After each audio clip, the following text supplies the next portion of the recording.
Bismillahirrahmanirrahim. Assalamualaikum warahmatullahi wabarakatuh. Innal hamdalillah nahmaduka ya man awdahta lana subulal hidayah wa azahta an basairina gishawatal ghiwayah wa nusalli wa nusallimu ala man arsaltahu syahidan wa mubasyiran wa nadhira wa da'iyan ila Allahi biidnihi wa sirajan munira. Qala rabbi israh li sadri wa yassir li amri wahlul 'uqdatam min lisani yafqahu qawli. Sadaqallahul azim. Baik, pada kesempatan kali ini kita akan membahas kembali kitab Al-Anwarul Bahiyah min Isra' wal Mi'raj Khairil Bariyah.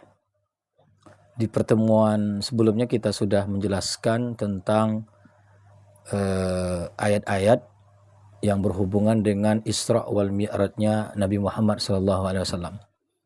Yang mana ayat tersebut sudah kita kupas tuntas di pertemuan sebelum-sebelumnya. Namun kita ringkas sebelum kita lanjut kepada penjelasan selanjutnya. Penting bagi kita untuk mereview kembali terkait proses Isra' wal Mi'rajnya Nabi Muhammad SAW. Isra' wal Mi'raj, Isra' bermakna memperjalankan Allah akan Nabi Muhammad dari Masjidil Haram di Mekah ke Masjidil Aqsa di Palestina. Sedangkan Mi'raj itu bermakna dinaikkannya Allah dari langit pertama, ya, dari bumi, langit pertama sampai ke langit ketujuh, lalu sampai ke Sidratil Muntaha dan berada di Mustawa, kemudian dimampukan oleh Allah untuk melihatnya, kemudian berbicara dengan Allah dan membawa hadiah solat, ya, yang awalnya adalah 50 rakaat, setelah itu berkurang dan berkurang menjadi 5 waktu sehari semalam dengan jumlah 17 rakaat. Proses Isra' itu dimulai dari beliau berada, ya, di suatu tempat yang disebut dengan Ummi Hani, ya, di rumahnya Ummi Hani, dan ini dikisahkan di dalam kitab Dardir, kemudian juga dikisahkan di dalam kitab Al-Anwarul Bahiyah ini, bahwasanya Nabi SAW itu sebelum dijemput oleh Jibril dan dibawa kepada Hijr Ismail, ya, beliau berada di tengah-tengah dua orang lelaki sedang tidur, ya, yang mana dua orang laki-laki itu adalah Hamzah, paman beliau sendiri, dan Ja'far, ya, Ja'far bin Abu Thalib atau sepupu Nabi SAW juga. Kemudian Nabi Muhammad dibawa ke Hijr Ismail, lalu dibedah dadanya dan dibersihkan hati beliau. Dan pembersihan hati ini atau pembelahan dada dengan membersihkan dada Nabi SAW itu sudah dilakukan sebanyak 3 kali sebelum, ya, dada beliau dibedah di kali yang keempat sebelum diisrakan oleh Allah. Pertama, ketika beliau berada di pengawasan atau pembinaan atau pengawasan, apa namanya istilahnya itu, sebagai ibu asuhan dari Nabi SAW atau di dalam pengasuhan Halimatus Sa'diyah, ya. Itu pertama kali beliau dadanya dibedah. Kemudian kali kedua dikala beliau berumur 10 tahun, dan pembedahan yang ketiga terjadi dikala beliau akan diangkat menjadi Rasul, dan pada kali yang keempat yaitu sebelum beliau diisra' mi'rajkan oleh Allah Subhanahu wa taala. Dan ini berdasarkan nas yang sahih, kemudian berdasarkan hadis-hadis yang sahih, dan secara ilmu, ya, secara keilmuan atau sainsnya, bahkan secara logikanya itu sudah cocok sekali dan tidak ada bertentangan sama sekali. Kemudian pelajaran yang terbesar dari proses Isra' wal Mi'raj Nabi Muhammad SAW yang sudah kita uraikan sebelumnya adalah pelajaran sholat, darsus sholah.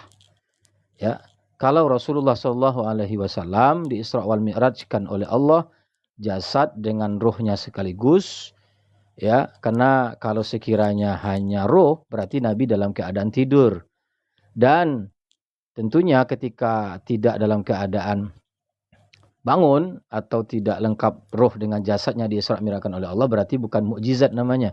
Kalau mukjizat itu kan sesuatu hal yang menyalahi adat kebiasaan yang terjadi di lingkungan sekarang ini ataupun di masa lampau. Ya. Kemudian kita lanjut pembahasan kepada pembahasan yang sudah kita tampilkan di depan.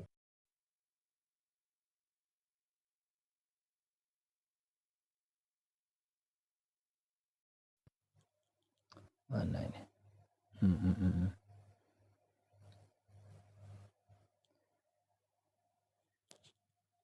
Oke. Seagung-agungnya amalan yang ada di dalam Islam itu adalah amalan sholat.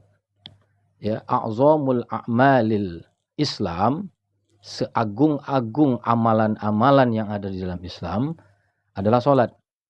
Jadi a'zam ini adalah isim tafdil. Isim tafdil itu isim yang bermakna melebihkan antara satu dengan yang lain. Jadi innas sholata a'zamul a'malil Islam. Amalan-amalan yang ada di dalam Islam, ya, itu yang paling agung adalah amalan sholat. Ya, memang di dalam sholat ada amalan puasa, di dalam sholat ada amalan mengeluarkan zakat bagi yang mampu, dan di dalam sholat juga ada amalan melaksanakan haji atau umrah bagi yang mampu. Namun, ya, walaupun seperti itu, amalan yang paling tinggi keutamaan, amalan yang paling tinggi keagungannya adalah amalan sholat. Maka barang siapa yang mendirikan sholat, sa'ada warabiha, niscaya dia akan bahagia dan niscaya dia akan mendapatkan keberuntungan. Waman adha'aha syakiya wa khasira.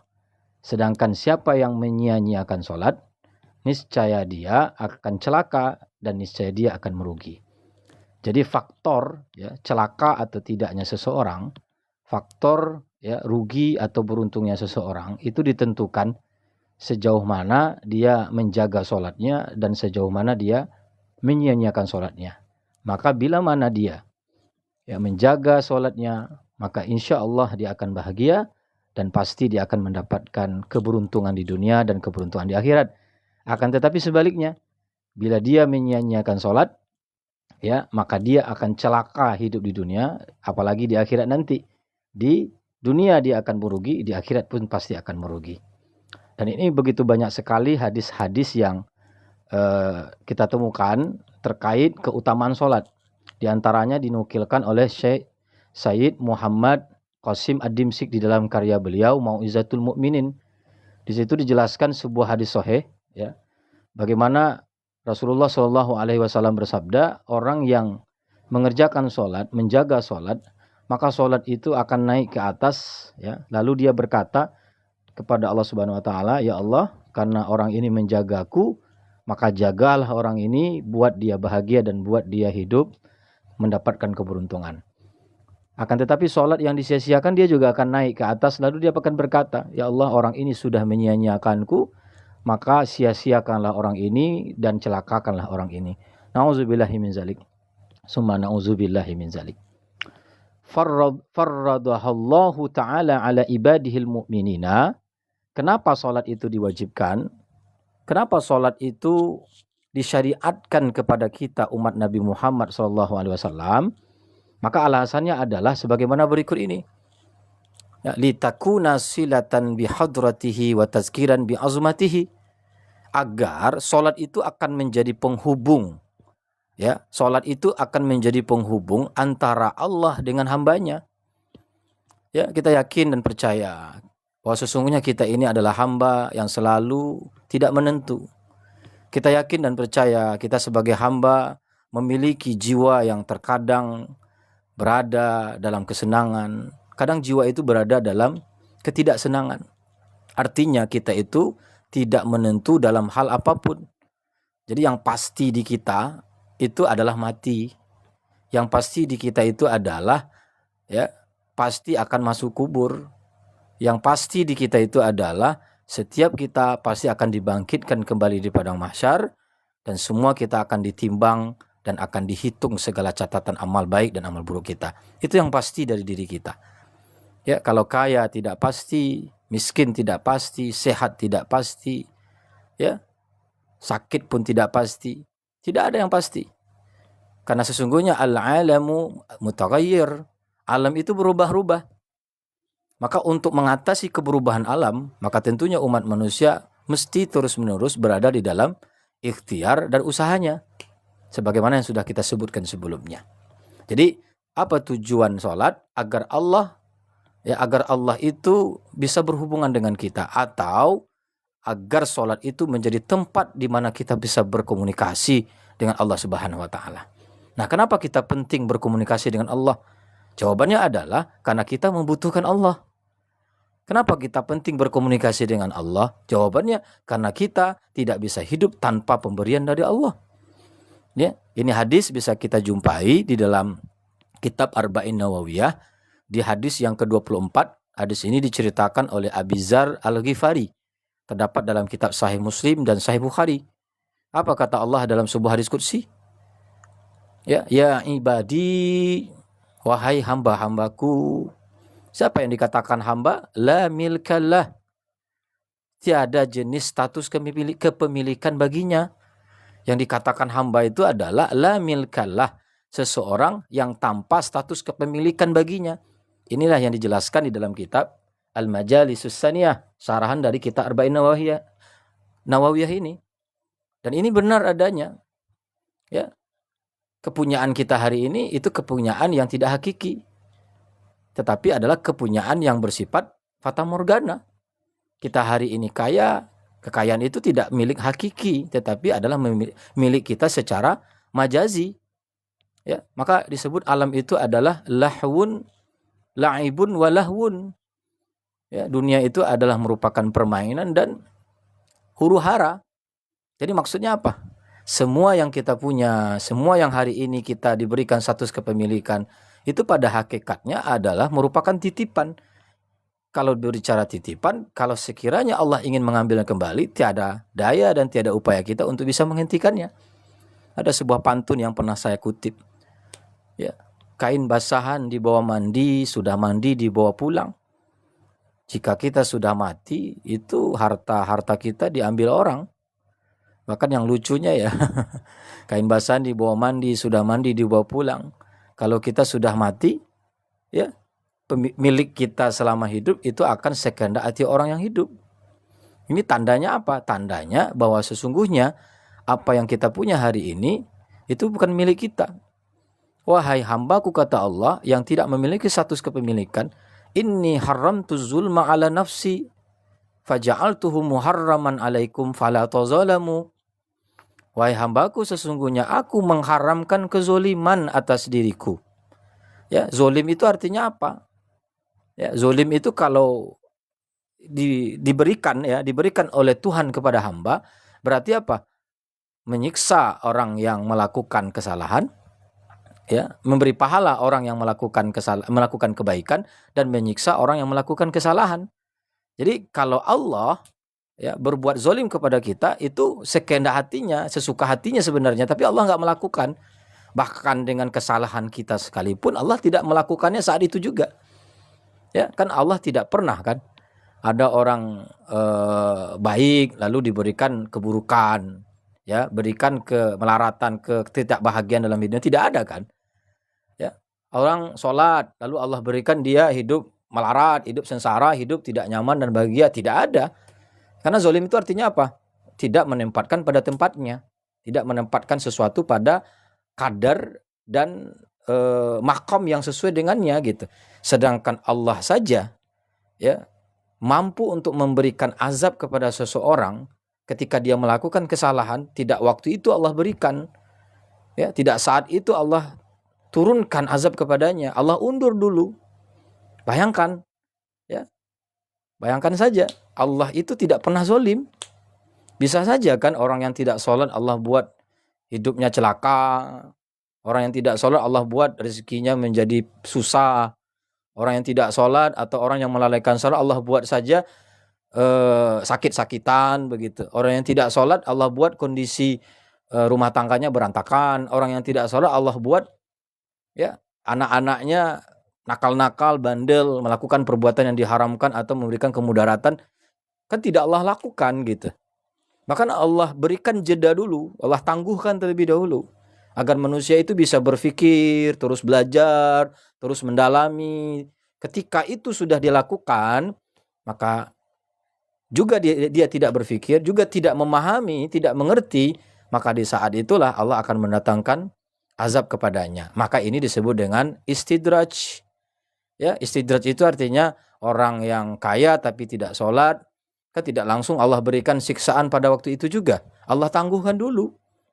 Di saat dia sudah banyak melakukan keburukan-keburukan, dia juga tidak berpikir, dia tidak memahami lebih dalam, dia tidak juga mengerti lebih dalam, maka di saat itulah Allah akan berikan siksaan yang bertumpuk-tumpuk kepadanya, azab yang bertumpuk-tumpuk kepadanya. Maka luar biasa, Allah mampu untuk memberikan itu, tapi Allah tidak lakukan. Maka oleh karena itu Allah juga mengharamkan zolim di antara kita. Ya, tidak boleh menempatkan sesuatu itu yang bukan pada porsinya. Porsi kita apa? Hamba itu patuh kepada Tuhannya. Disuruh sholat, ya sholat. Kalau tidak sholat, zolim.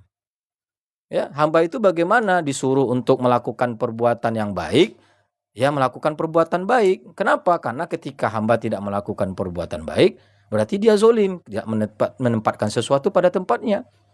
Sebagai contoh misalnya, kita memiliki seorang anak, ya, yang seyogyanya anak ini ketika dia pergi sekolah, ya, ternyata dia tidak pergi sekolah. Dia perginya kemana? Pergi ke mall, ke bioskop, atau nongkrong ke sana ke sini. Maka anak itu zolim. Pasti selaku orang tua, kita akan mencoba untuk menyelidiki ketika dapat informasi anak kita tidak sekolah.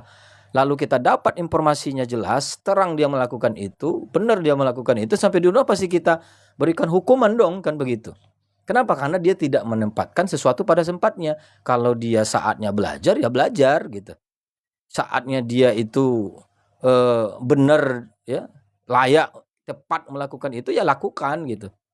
Makanya di sini kita memahami sebenarnya, ya, fitrah kita itu adalah menjadi orang baik. Fitrah kita itu adalah menjadi orang soleh soleha. Fitrah kita itu menjadi orang yang menjalankan apa yang diperintah dan menjauhkan larangan. Tapi yang menjadi masalah di sini apa? Setan datang menggoda. Jadi artinya di sini kalau kita sambung lagi, ini akan panjang, tidak sampai kepada pembahasan ini secara tuntas. Kesimpulannya di dalam hadis yang ke-24 di dalam Arba'in Nawawiyah yang diceritakan oleh Abi Dzar Al-Ghifari riwayat Imam Muslim, intinya semua kehendak kita, semua pinta kita, semua harapan kita itu ada pada Allah. Dan bila mana sholat itu sebagai penghubung kita dengan Allah, subhanallah, mudah bagi Allah untuk membayarkan hutang-hutang kita. Mudah bagi Allah untuk bisa melapangkan kesempitan kita. Mudah bagi Allah memberikan solusi dari masalah kita. Dan juga mudah juga bagi Allah untuk apa? Untuk mengabulkan harapan cita-cita kita yang diridhoi oleh Allah Subhanahu wa taala. Tapi yang terpenting hari ini adalah, ya, doa kita, harapan kita, kerja keras kita yang terus-menerus begitu lama tapi gak kunjung-kunjung juga terkabulkan, itu bukan berarti Allah tidak sayang kepada kita, tetapi Allah hanya ingin memastikan kepada kita yang terbaik untukmu adalah terbaik untukku. Terbaik untukmu itu aku yang lebih tahu.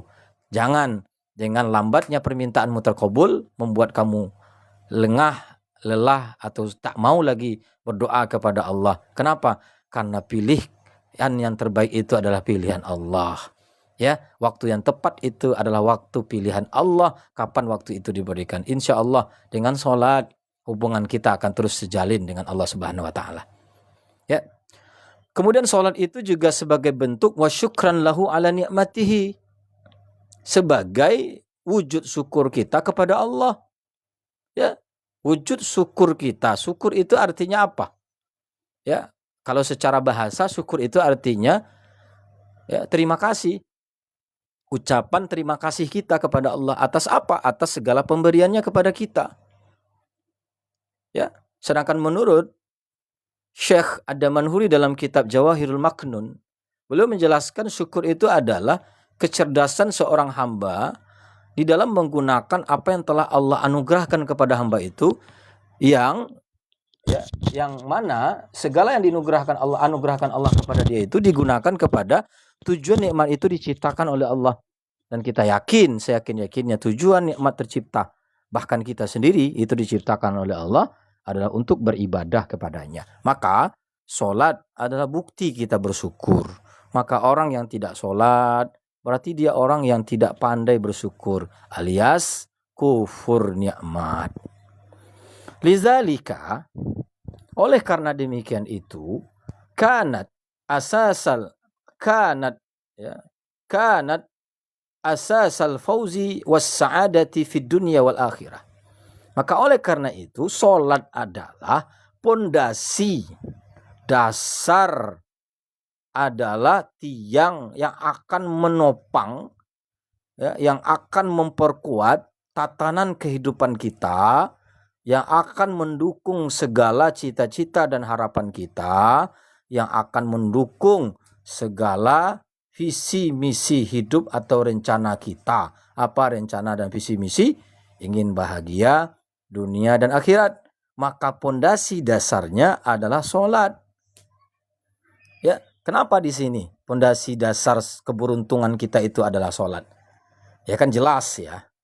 Sholat, keberuntungan itu tidak akan mungkin diraih oleh seseorang yang memiliki sifat-sifat yang keji. Ya, sifat-sifat yang keji itu identik kepada sifat-sifat yang akan membuat seseorang itu celaka.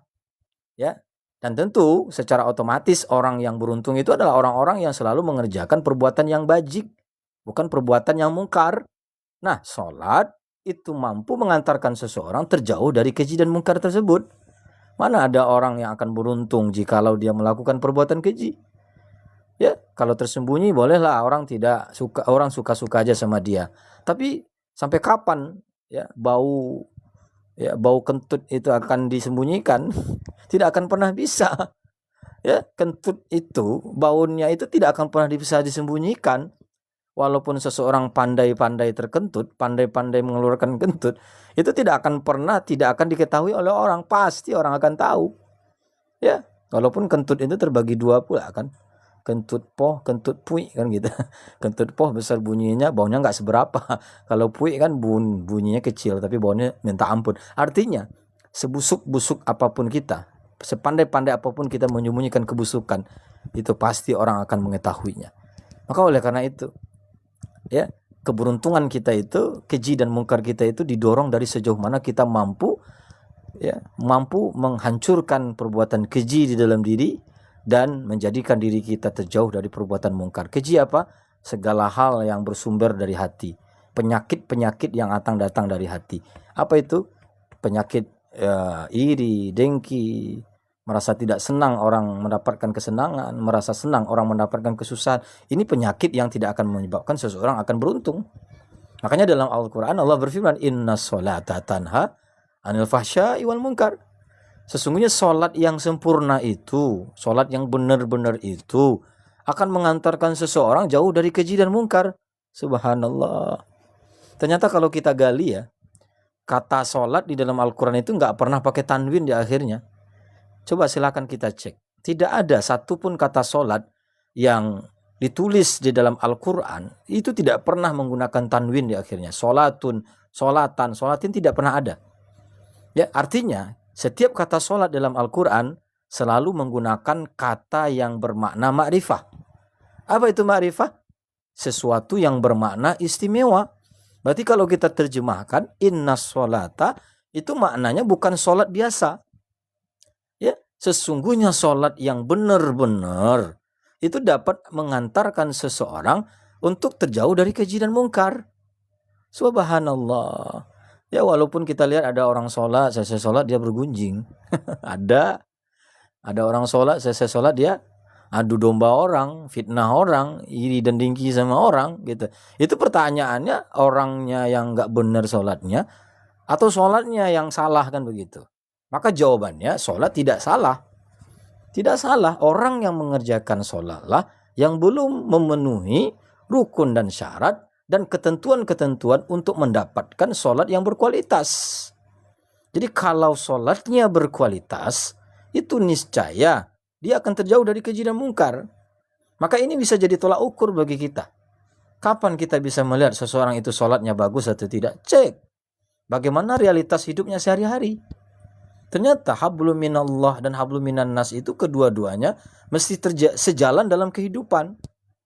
Tidak akan pernah seseorang itu dikatakan hablum minallahnya bagus, bernilai serta berkualitas, sedangkan kehidupannya dalam lingkungan masyarakat itu tidak sama dengan kualitas sholatnya. Ya, dalam sebuah hadis riwayat Imam Turmuzi, Nabi bersabda, "Al-mu'minul ladzi yukhalitun nas wa yasbiru azahum khairun wa afdalu minal mu'minil ladzi la yukhalitun nas wa la yasbiru azahum." Orang mukmin yang mau bergaul, mau berkomunikasi, berinteraksi dengan orang mukmin yang lainnya, lalu dia diuji dalam pergaulan. Jadi terkadang kita kan takut bergaul karena takut ada masalah. Kita nggak mau bergaul karena khawatir ada kendala dalam pergaulan. Padahal pergaulan kita itu ditentukan, bisa menentukan siapa kita atau tidaknya, itu bila mana kita diuji. Orang sabar itu kapan dia bisa tahu sabar? Di saat dia diuji oleh permasalahan dengan pergaulan. Orang yang bijaksana itu kapan dia tahu dia adalah orang bijaksana? Di saat dia mampu untuk mengentaskan masalah yang terjadi di dalam pergaulannya. Ya, jadi artinya seseorang itu baik dan buruknya ditentukan juga oleh pergaulannya. Bahkan Syekh Muhammad Qasim Ad-Dimsyik dalam karyanya Mau'izatul Mu'minin tersebut yang pernah saya sebutkan tadi, itu beliau menyampaikan ajaran Islam itu ditentukan oleh sejauh mana seseorang itu bergaul di dalam kehidupannya sehari-hari. Ya.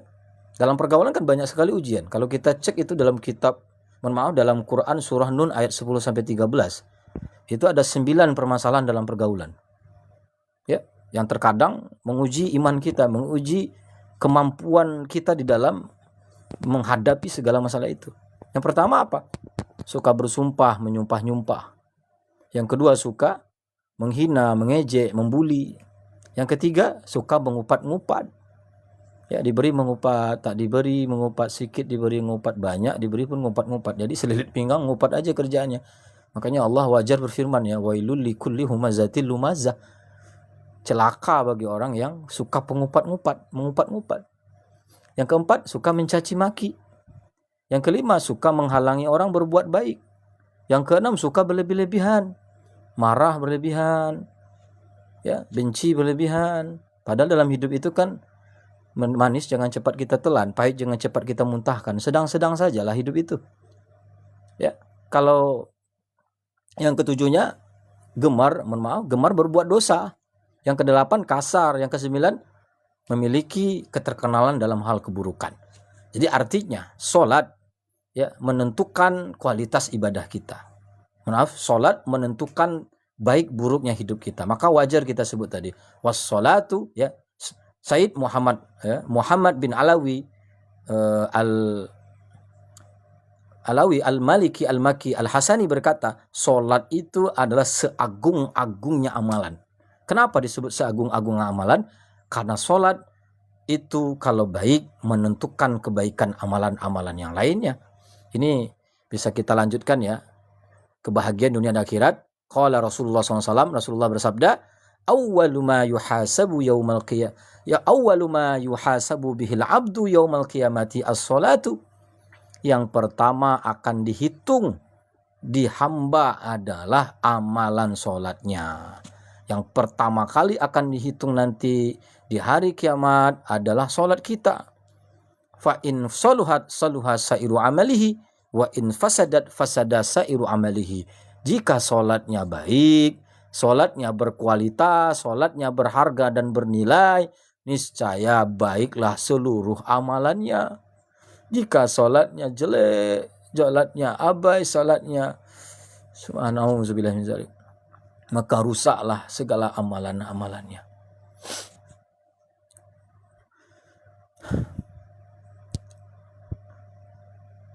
Wala ajaba an takuna as-salatu unwanul amali. Dan tidak heran lagi bahwa sholat itu adalah dasar amalan, ya, penentu judul amalan. Jadi kalau kita ingin lihat, ya, seseorang membuat judul buku, itu tidak serta-merta judulnya dulu yang dibuat. Tidak serta-merta judul dulu yang dibuat. Yang dibuat itu isinya dulu. Nah, ketika sudah membaca isinya panjang lebar, maka bisa ditentukan, oh ini judul yang tepat. Jadi artinya apa? Penentu sholat itu nama yang menentukan apa yang ada di dalam diri orang itu. Jadi sholat itu adalah dasar dari amalan itu, judul dari amalan itu. Oh ini orang ini baik amalannya, kalau sholatnya baik gitu. Ini orang judul amalannya jelek, kalau sholatnya jelek. Nah, itu namanya unwanul amali, penentu amalan kita. Fa innal mudawamata ala adaiha kamilatun bi khusyu'in wa khudu'in lillahi ta'ala tagharrasa fin nafs. Ini ada sambungannya, nanti kita coba tampilkan. Maka sesungguhnya berkekalannya seseorang di dalam menunaikan sholat, ya, mohon maaf, kamilatan. Hal keadaan sempurna dengan kekhusyuan dan ketundukan kepada Allah, ketunduan kepada Allah Ta'ala, niscaya akan tertanam di dalam dirinya. Apa itu? Merasa diawasi Allah. Nah, ini kita coba tampilkan slide berikutnya.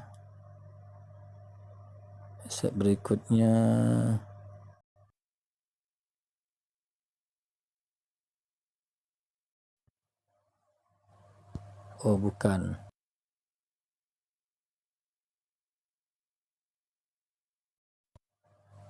Oke, ini dia.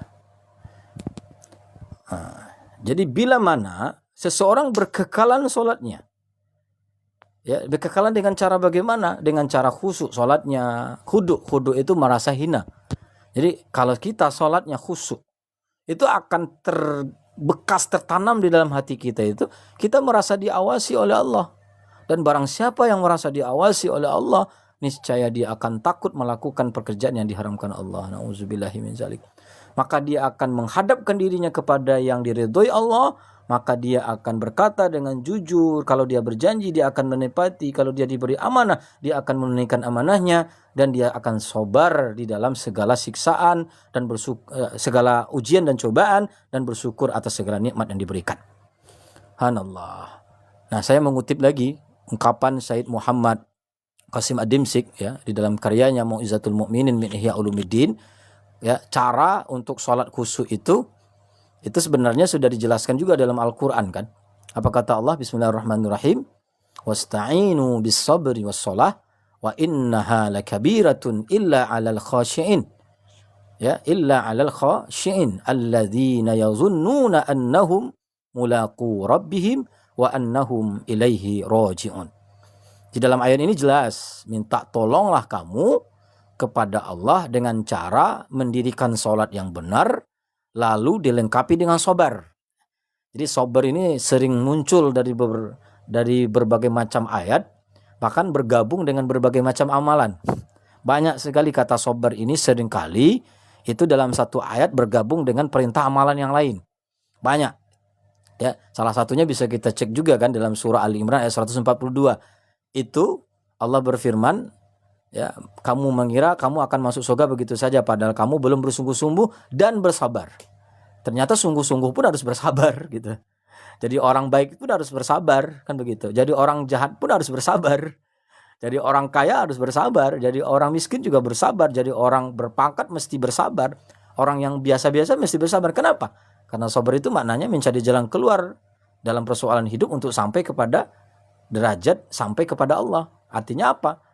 Untuk hanya menyembah kepada Allah.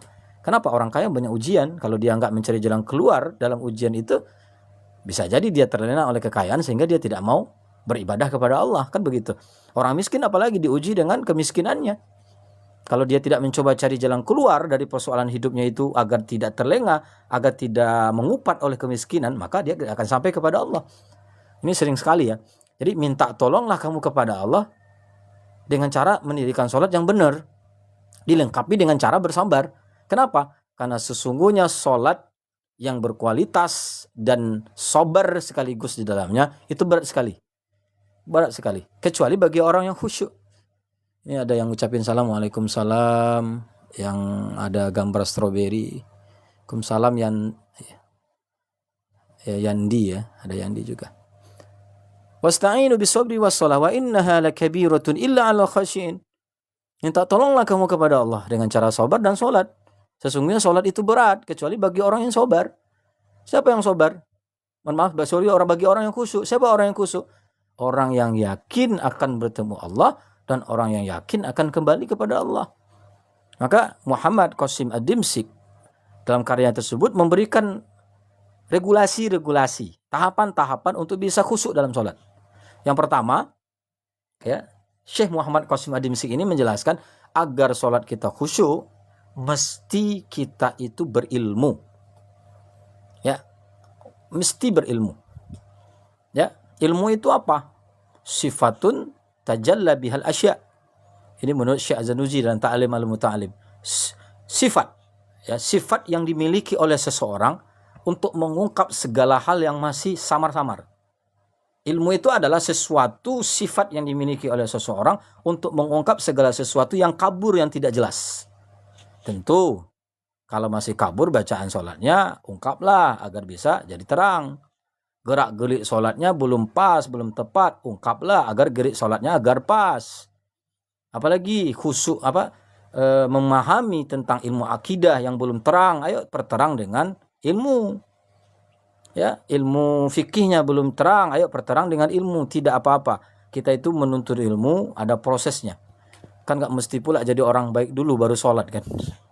Kadang-kadang kan ada pula pikiran kita jadi orang baik dulu baru sholat. Ya, jadi orang soleh-solehah dulu baru sholat. Mana mungkin jadi orang baik kalau gak sholat. Sesungguhnya kalau sholatnya baik, baru orangnya baik, kan begitu. Mana mungkin pula dibalik itu logikanya nggak pas. Nggak mungkin pula, ya, sebab itu diakhirkan daripada akibat. Nggak mungkin. Nggak mungkin. Ya, sebab itu mesti dulu. Sebab seseorang itu jadi baik kan sholat. Wajib dulu sholatnya agar menjadi orang baik. Tidak akan mungkin seseorang jadi orang baik bila mana sholatnya tidak baik. Sebagai analogi singkat misalnya, ini ilmu logika ya. Kita beli peci di pasar. Peci kita itu kekecilan loh. Kepala kita kebesaran. Itu yang kita lakukan pasti, orang yang cerdas pasti menukar peci yang kecil dengan yang lebih besar agar muat dengan kepalanya. Itu orang cerdas. Tapi sekarang ini lebih banyak orang, ya, secara fenomena yang terjadi, udah jelas pecinya kecil nggak muat di kepala. Ini kepalanya yang besar pula dia perkecilkan. Sudah pasti sholat itu pokok di dalam Islam. Menentukan Islam atau tidaknya seseorang, sempurna atau tidaknya Islam seseorang. Ya tentu jangan pula lah sholat yang kita lenyapkan. Na'udzubillah min dzalik. Ya, kita belajar. Terus belajar walaupun sholatnya masih belum baik-baik sekali, belum sempurna sekali. Terus sembari sholat, sembari belajar sholat, sembari kita mendirikan sholat dengan sepampu kita mendirikannya, sambil itu kita sambil belajar. Ayo sambil belajar, sholat kita sambil belajar. Nah, yang pertama apa? Ilmu. Kenapa? Karena rentan sekali orang tidak berilmu tergoda setan. Sangat rentan. Dan perlu kita pahami ilmu itu, al-ilmu itu adalah sesuatu hal yang dipilih oleh Allah, bukan dipilih oleh manusia. Orang berilmu itu dipilih oleh Allah, bukan dipilih oleh manusia. Boleh, ya, master, sarjana, SPD, lain sebagainya, itu kan dipilih oleh manusia.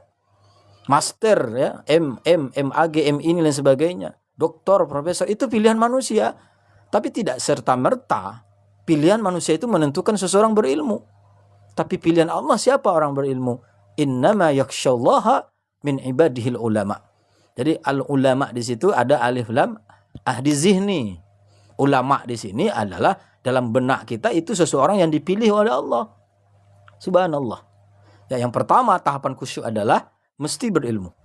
Nah, tahapan untuk menuju orang berilmu itu adalah tentu dimulai dari tahapan belajar, ya. Apa yang belum kita ketahui dari dasar, pelajari dulu.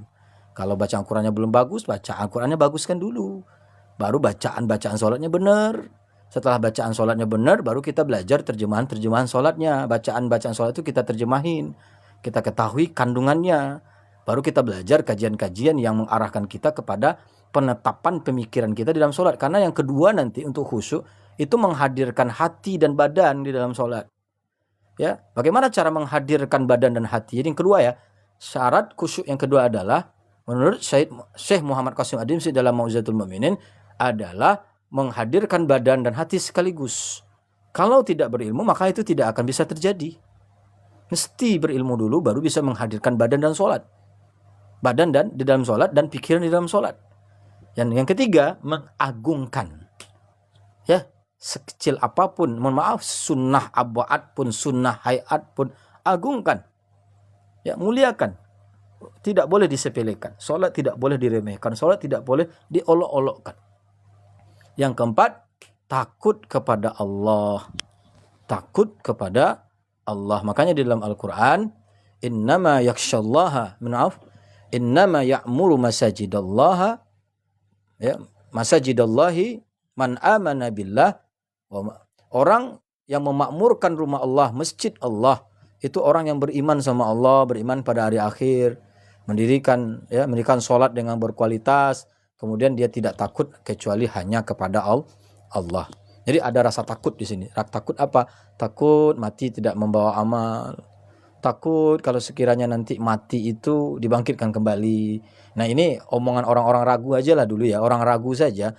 Ya, pasti dia akan berpikir karena keraguan dia itulah akan menentukan dia untuk bisa mempersiapkan diri. Jadi jangan kita berpikir yakin dulu ya. Orang yang yakin itu pasti dia akan mempersiapkan dirinya, kan begitu. Ragulah dulu gitu. Ragu dia terhadap, ya nanti saya dikubur akan disiksa atau tidak ya. Nanti selesai saya di hari kiamat dibangkitkan atau tidak ya. Nah, keraguan kita itu seharusnya kita mempersiapkan diri dong. Bukan membuat kita itu lengah saja. Ya, sama seperti kita belum pasti ya, anak sekolah misalnya di SMA belum pasti menjadi tentara. Pasti dia akan mempersiapkan diri. Kalau nggak lulus jadi tentara, nggak bisa jadi dokter dong. Jadi dia akan mempersiapkan diri untuk jadi dokter. Kalau nggak lulus jadi dokter, jadi pengusaha, pasti dia akan belajar jadi pengusaha juga dong. Jadi artinya apa? Ketidaktahuan seseorang terhadap masa depan semestinya memperbanyak seseorang itu untuk berikhtiar. Memperbanyak seseorang itu untuk bekerja. Jadi ketakutan ketidaktahunya masa depan baik atau tidaknya, husnul khotimah atau tidaknya, menentukan seseorang itu rajin di dalam memperbaiki diri agar bisa menjadi lebih baik. Ini. Ya, kemudian yang kelima untuk khusyuknya sholat, yang kelima adalah memiliki pengharapan kepada Allah. Memiliki pengharapan kepada Allah. Kita harap sama Allah, kita bergantung sama Allah. Kenapa? Karena pergantungan kita itu akan membuat kita rajin berikhtiar, rajin berusaha. Ya, karena kita memiliki sebuah optimisme di dalam diri. Allah pasti bikin kita bahagia. Allah pasti bikin kita nyaman. Allah pasti bikin kita sejahtera. Kenapa? Karena setiap perintah itu tidak ada yang bertentangan dengan akal. Setiap perintah Allah tidak ada yang bertentangan dengan mata pencarian kita. Setiap apapun itu perintah Allah tidak bertentangan dengan kebahagiaan dan kenyamanan kita. Insya Allah lengkap semuanya. Bisa kita teliti secara ilmu duniawinya, bahkan ilmu ukhrawinya. Ilmu ukhrawinya itu cocok sekali. Kemudian yang keenam yang terakhir adalah malu, al-haya'u minal iman. Sifat malu itu adalah merupakan bukti kita beriman. Malulah. Ya, malu tak pandai baca Quran, malu tak pandai sholat dengan baik. Seorang Islam gak pandai dites sama orang nanti bagaimana? Auzubillah, nantilah kita memikirkan tes orang dulu, dites oleh diri kita sendiri saja. Ya, bagaimana diri kita ngetes gitu? Ya, tentu dengan melihat kehidupan kita belum nyaman-nyamannya gitu. Kita bisa cek sendiri, fatwakan ke diri kita masing-masing. Ketika kamu merasakan belum nyaman dan tentram, maka ada sesuatu hal yang seharusnya kamu lakukan tapi tidak kamu lakukan. Baik, di sini bisa kita lihat di dalam surah Al-Ma'arij ayat 19 sampai 23. Ya, ini kita tidak bohong ya. Ini bukan ungkapan saya saja, saya merujuk kepada Al-Quran dan hadis dan pendapat para ulama yang menguraikan tentang Al-Quran dan hadis tersebut. Apa kata Allah? Innal insana khuliqa halu'a. Sesungguhnya manusia itu diciptakan dalam pengeluhan, keluh kesah. Manusia itu keluh kesah yang saya sampaikan tadi, tidak ada yang menentu di perasaan kita. Tidak ada yang menentu di masa depan kita. Jangankan masa depan, hari ini saja tidak menentu. Ya, kadang semangat, kadang tidak semangat, kadang lelah, kadang tidak menentu sama sekali. Ya. Kalau orang kaya merasa tertandingi pula kita oleh dia. Orang miskin, ini jadi beban saya pula nanti ini. Akan begitu. Punya tetangga baik, ya, salah juga. Pengen dapat tetangga buruk, salah juga. Jadi tidak ada yang dapat tetangga kaya, takut menyayangi kita. Dapat tetangga miskin, takut kita jadi beban. Dan mereka itu jadi beban kita untuk memberikan bantuan gitu. Nauzubillah. Hidup itu keluh kesah. Manusia itu keluh kesah. Ya, iza massahu syarru jazua, ketika mereka diberikan keburukan, kesusahan, kesakitan, kemelaratan, kesempitan, berbagai macam ujian cobaan yang diberikan kepada Allah, dia keluh kesah. Ya Allah, kok lama sekali sakit saya, ya Allah. Ya, kalau sekiranya saya sehat, ya Allah, saya rajin sholat, ternyata enggak juga. Ya, ketika dia berada dalam kemiskinan, ya Allah, kalau saya kaya, ya Allah, akan saya rajin menjadi orang yang menunaikan sholat. Ternyata sudah kaya, enggak juga sholat. Jadi itu karakter manusia, keluh kesah. Ya, ketika diberikan keburukan, keluh kesah. Pengennya ketika begini, ketika begitu, ketika saya di sini, ketika saya di situ, pengennya mendapatkan kebaikan dan melakukan kebaikan, ternyata tidak juga dia lakukan. Itu bohong. Ketika ada orang berkata ketika sakit, kalau dia sehat akan beribadah, itu bohong. Kan ketika sakit pun juga bisa beribadah. Iya kan? Ketika ada orang, ketika miskin, ya Allah, ketika saya kaya nanti baru saya ibadah, rajin zikir dan doa. Itu bohong. Karena ketika dia miskin pun dia bisa beribadah. Tidak perlu jadi orang kaya dulu baru beribadah kan. Ya, seperti yang saya katakan tadi. Ya, para sahabat yang miskin datang menemui Nabi, ya Rasulullah. Ya, yang diirikan mereka apa di situ? Ternyata yang diirikan mereka bukan kepada orang kaya yang memiliki harta. Ternyata karena kekalahan dia dalam beribadah oleh orang kaya. Kami sholat, orang kaya sholat. Kami puasa, orang miskin orang kaya puasa. Kami melakukan zikir, orang kaya juga zikir. Kami bertali, orang kaya juga bertali. Jadi artinya apa? Ada amalan orang kaya itu yang tidak bisa saya lakukan. Ya, mereka zakat, kami tidak bisa zakat. Mereka haji dan umrah, kami tidak bisa haji dan umrah. Lalu dihibur oleh Nabi mereka para sahabat yang miskin. Bukankah tasbih adalah sedekah? Bukankah takbir adalah sedekah? Bukankah tahlil adalah sedekah? Ternyata banyak amalan juga yang bisa kita lakukan untuk menandingi orang kaya. Ya, jangan berpikir untuk jadi orang kaya dulu baru bisa beribadah, itu bohong. Ya, berbeda dengan Salabah kan, ketika miskin lapor Nabi, minta doa kepada Nabi agar jadi orang kaya. Ternyata semakin kaya dia semakin jauh dari Allah. Jadi kalau kamu cangkir jangan minta air 1 ember. Syukuri saja cangkir itu. Ya, mudah-mudahan cangkir itu bisa melepaskan dahaga dan memberikan keberkahan kepada kita. Untuk apa? Ya, ngigau-ngigau, berpikir yang aneh-aneh yang sekarang yang kita saja tidak mampu untuk menanggungnya. Ya. Wa idza massahul khairu manua, dan apabila dia diberikan kebaikan pelit. Ketika sakit pengen sehat, rajin ibadah. Ketika sehat enggak mau ibadah. Ketika miskin pengen jadi orang kaya agar bisa rajin. Ternyata ketika dia jadi orang kaya pelit. Ya, pelit. Kecuali siapa yang tidak seperti itu, yang tidak keluh kesah, yang tidak milih-milih dia untuk bisa menjadi orang baik, mau kaya, mau miskin, mau sehat. Orang siapa? Al-musallin, illal musallin, orang yang benar-benar sholatnya. Ya, orang yang benar sholat itu dimulai dari apa? Niatnya pengen benar sholatnya, ikhtiarnya, usahanya, kerja kerasnya untuk bisa jadi orang sholat yang benar itu ada, dan memiliki jiwa tahan banting. Itu orang sholat pasti. Siapa dia orang sholat yang bisa seperti itu? Alladzina hum ala sholatihim daimun, orang-orang yang mereka sholatnya berkekalan. Berkekalan ini sama dengan khusyuk. Khusyuk ya, terus bertahap. Ya, khusyuk dengan sabar, mohon maaf. Daimun ini gabungan antara khusyuk dengan sabar. Khusyuk dan sabar bertahap, terus menerus bekerja keras untuk bisa memperbaiki kualitas sholatnya, meningkatkan nilai sholatnya. Semakin baik sholatnya, semakin berkualitas dirinya. Semakin bernilai sholatnya, semakin bernilai dirinya. Subhanallah. Mungkin demikian saja pertemuan kita hari ini tentang pelajaran dari Isra Mi'raj yang bisa kita petik, yaitu adalah pelajaran sholat. Dan alhamdulillah kita sudah tuntas membahasnya. Terima kasih Kiting Pesek, mohon maaf. Terima kasih Ibu Nafsia, Kak Angel. Mudah-mudahan kita terus berbagi, ya kita isi TikTok ini dengan hal-hal yang bermanfaat, hal-hal yang bersifat ya menyenangkan dan memberikan kebaikan untuk kita semua. Waalaikumsalam. Ya.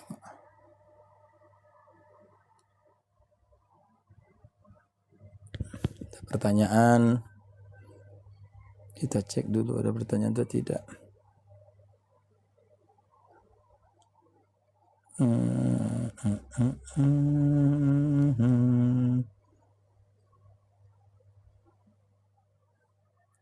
Wah, di sini ada Pak Kades. Assalamualaikum Bang. Bang Kades Yandi. Assalamualaikum Yandi. Ini Asoi. Siapa?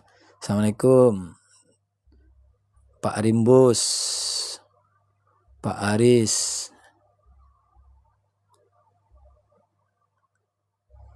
Ya. Ya, demikian pertemuan hari ini. Kita ucapkan subhanakallahumma bihamdika asyhadu an la ilaha illa anta astaghfiruka wa atubu ilaik. Wassalamualaikum warahmatullahi wabarakatuh.